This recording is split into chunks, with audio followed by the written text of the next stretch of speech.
Hi everyone! Welcome back to my channel. So yung video na to is nung umuwi pa ako sa Pilipinas. So maaga pa lang ay umalis na kami ng bahay kasi naghahanap kami ng isang baboy na lilitsunin namin. Kasi yun lang yung ihahanda namin sa aming family reunion. Sobrang lakas nga ng ulan nito pero nakahanap naman kami eventually. So nung araw na to is medyo lumala na din yung sama ng pakiramdam ko. Pero sumama pa rin ako para makita ko kung gaano kalaki yung mabibili naming baboy. After naming makabili ng baboy ay nagpahatid na ako dito sa parlor ng kakilala namin kasi meron akong appointment dito para sa reband.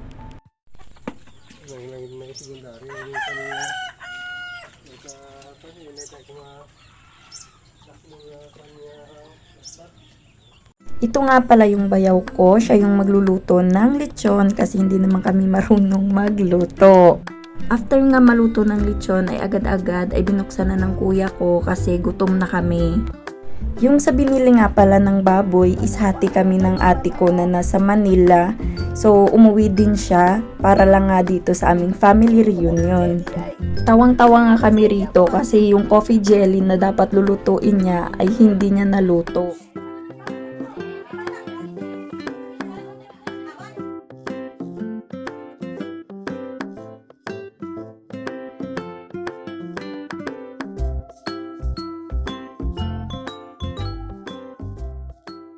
So yung family reunion na to ay sobrang tagal ko ng pinlano and sayang lang kasi hindi nakasama yung asawa ng kuya ko and yung dalawang bata kasi may mga pasok sila.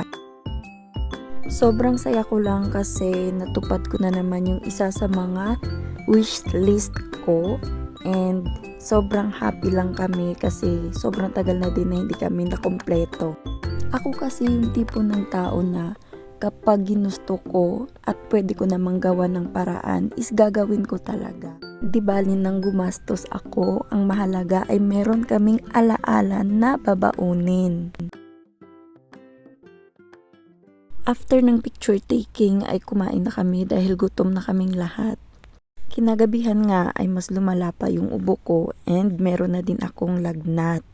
Pero kahit sobrang nahihirapan ako dito ay hindi pa rin ako nagpa-check up kasi nga may lakad kami papuntang Boracay the next day.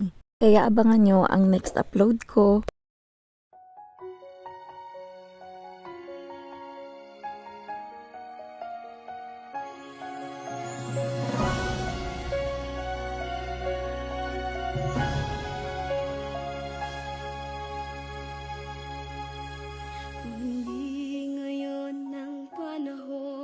Na para sa iyo, huwag mainip dahil ganyan ang buhay sa mundo.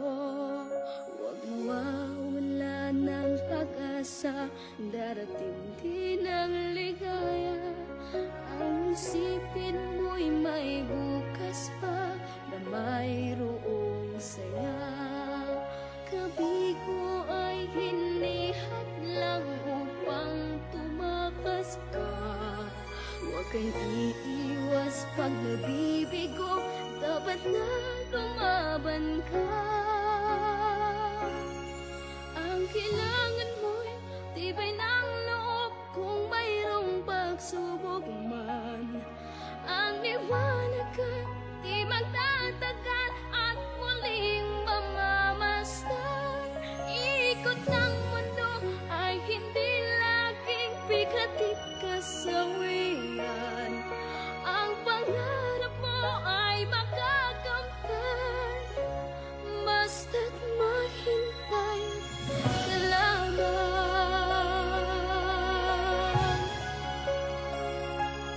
Kung hindi ngayon ang panahon na para sa iyo, huwag mainip dahil ganyan ang buhay sa mundo.